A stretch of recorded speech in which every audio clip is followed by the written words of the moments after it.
Hi, everybody. Welcome back. A little bit more I kind of wanted to explain on the ignition system on this thing. I've had a couple questions from viewers and really from just people in the public and at the show, really a lot of people from the show, how this thing even really works. Trying a new microphone here today too. We'll see how that works out. See if you guys can hear me a little better. Because this one, I'm going to try and not get too deep on the workings, but kind of just wanted to show you guys because really this build for me, I kind of just wanted to turn back time a little bit. Nowadays with electronic everything and CAN bus systems and lights,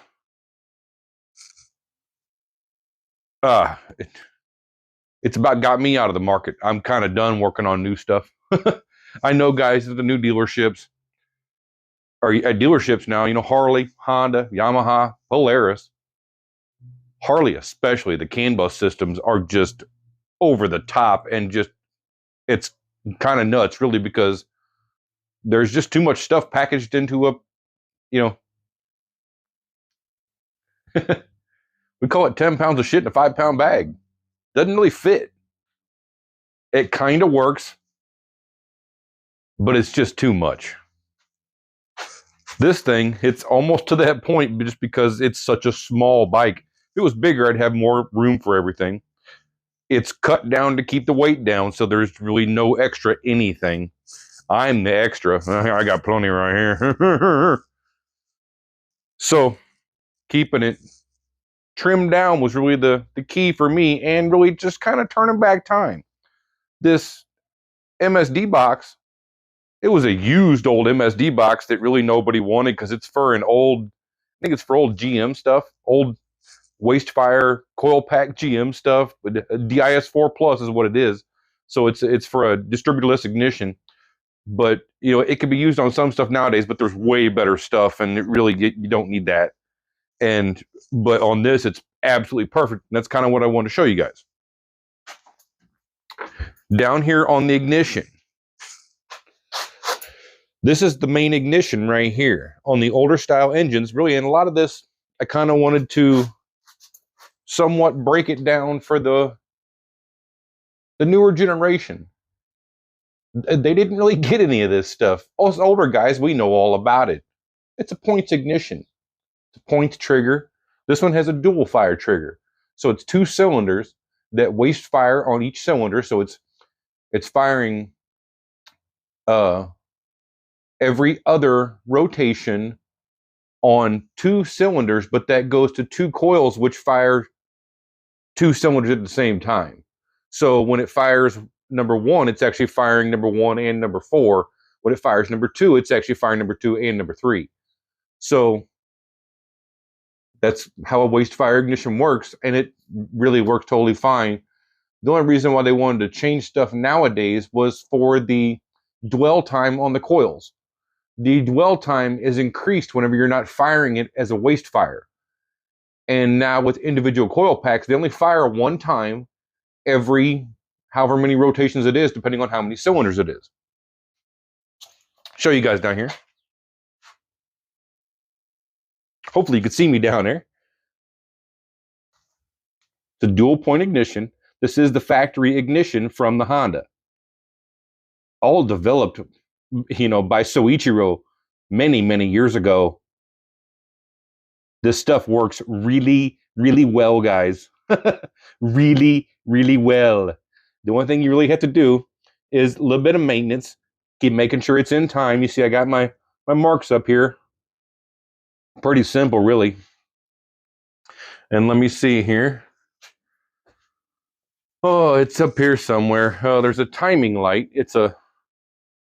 Where is my timing light? I had it doing something. I can't really remember where I even put it.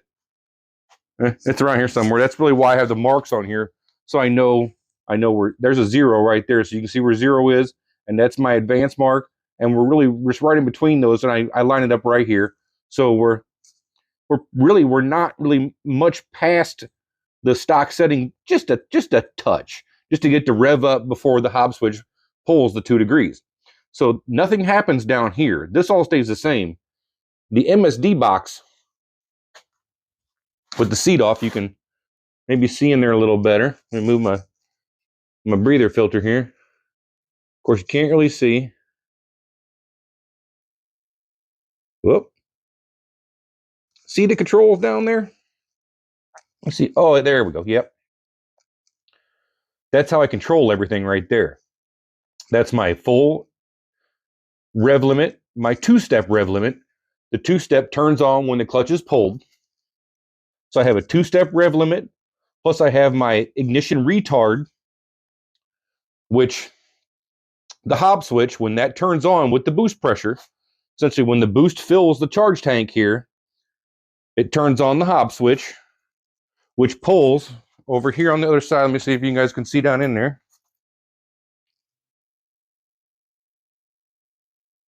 And you can't really see, but and it's kind of tough to get to because it is all packaged in there super tight.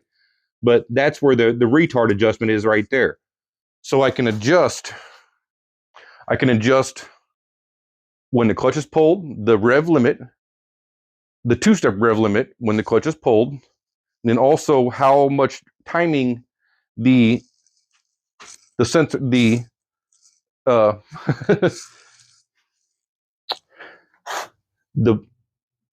hob switch, when it gets triggered by the boost, I can adjust how much timing the box pulls when that turns on. That's what really allows all this to work. And the best part is the MSD box, it only just needs a negative trigger because it's made for the older school style, the older school GM ignitions were basically pretty basic. You know, like a throttle body injected system. It's just big squirters that squirt in, and the entire time the engine is running, and the intake distributes where it needs to go. They were a pretty basic setup. The MSD boxes were made to control the timing a little better and have a rev limit, and obviously stuff like that. It's not just GM. Everybody was set up like that with the earlier style fuel injection. Nowadays with the CAN bus, that's what the biggest issue with the CAN bus is. It's checking and looking at every part of the car.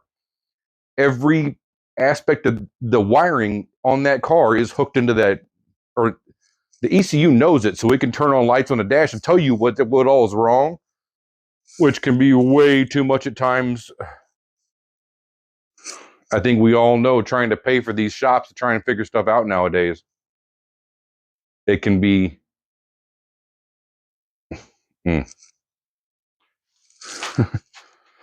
Old school ignition was a wonderful way to be.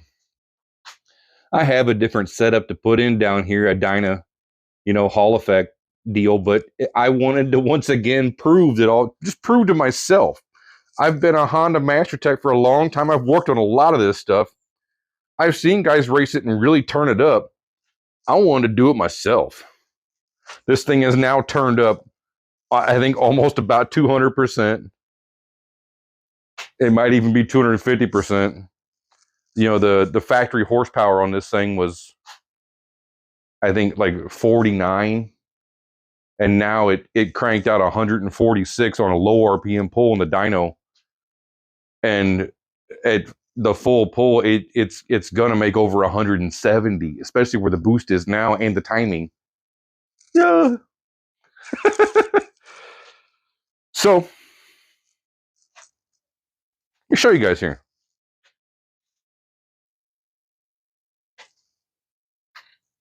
Turn that on.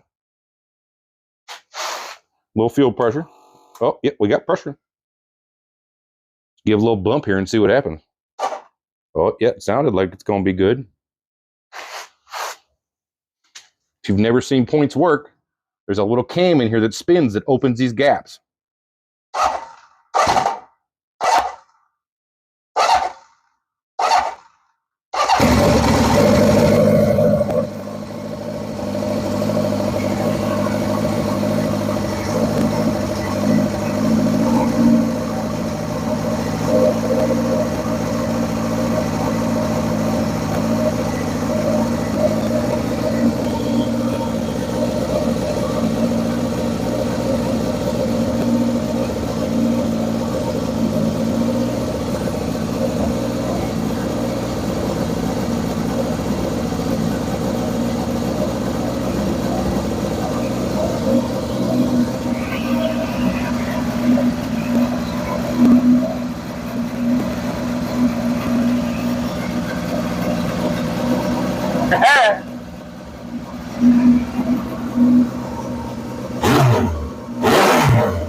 It's time, guys. We're good to go. Thanks for watching. I hope some of you beginners maybe learn just a little bit. That's not really my goal here, but that's kind of what I was thinking from the get-go here was none of this stuff is easy to learn. There's no handbooks on how to make any of these parts work together. Sure, you can get a wiring diagram online. That's really about it. If anybody has any real questions, feel free to ask. I don't mind helping. That's really what inspired this whole build, was being able to show everybody and put it out here for the world to see on YouTube. Thanks for watching, guys. Thank you so much. Let's do this. We're going to hit this track here in like a couple days. Should we fill it full of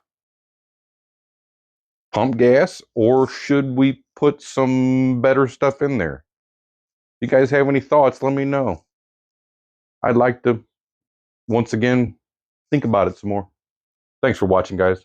May we have way more to come. Let's go. Yeah.